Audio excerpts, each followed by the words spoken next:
స్మారకార్థం ఇక్కడ నిర్వహించినటువంటి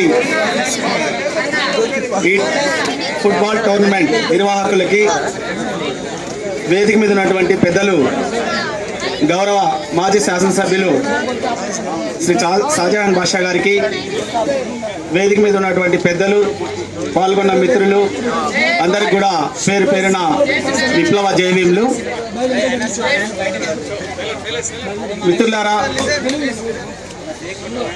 ఒక గొప్ప చిరస్మరణీయుని స్మరించుకోవడానికి, ఆ గొప్ప మహనీయుని యొక్క స్మారకార్థం ఇంత గొప్ప కార్యక్రమాన్ని ఏర్పాటు చేసినటువంటి నిర్వాహకులకి ముందుగా ఆత్మీయ కృతజ్ఞతలు తెలియజేసుకుంటా ఉన్నాను. ఎందుకంటే గొప్ప వ్యక్తుల్ని స్మరించుకోవడం ద్వారా సమాజంలో గొప్ప కార్యక్రమాలకి మనం కూడా స్ఫూర్తిని పొందడం జరుగుతుంది. కాబట్టి అంతటి గొప్ప వ్యక్తిని స్మరించుకోవడానికి ఉద్దేశించిన ఈ కార్యక్రమం చాలా ఘనమైనదని, చాలా గొప్పదని నేను భావిస్తున్నాను.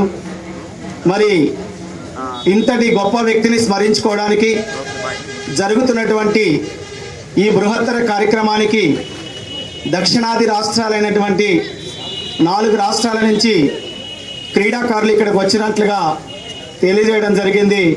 వాళ్ళందరికీ కూడా పేరు పేరున నేను విప్లవ ధన్యవాదాలు తెలియజేస్తా ఉన్నాను. మరి జషోడియన్ గారి గురించి నేను విన్నానే తప్ప పెద్దలు వాళ్ళని నేను చూడలేదు. మరి నిజంగానే అతను ఒక గొప్ప వైద్యులని, అతను ఒక గొప్ప ప్రకృతి ప్రేమికులని, ఆయన ఒక గొప్ప మానవ ప్రేమికుడని, ఆయన ఒక గొప్ప సువార్తను ప్రేమించే ప్రేమికుడని, ఇట్లా అనేకం చాలా విషయాలు ఆయన గురించి మదనపల్లిలో చర్చ జరుగుతూ ఉంటుంది. మరి ఇంత ఒక గొప్ప వ్యక్తిని స్మరించుకోవడం ద్వారా మనం కూడా జీవితంలో చాలా గొప్ప కార్యక్రమాలు చేయడానికి ఆస్కారం ఉంటుంది. కాబట్టి అట్లాంటి ఒక కార్యక్రమాన్ని నిర్వహించి మనందరికీ ఆయన స్ఫూర్తిని పంచే ప్రయత్నం చేసినటువంటి ముఖ్యంగా మా తమ్ముడు న్యాషి గారికి నేను ప్రత్యేకంగా అభినందనలు తెలియజేస్తా ఉన్నాను. మరి వాళ్ళ మిత్రులకు కూడా, ఎందుకంటే ఎట్లాంటి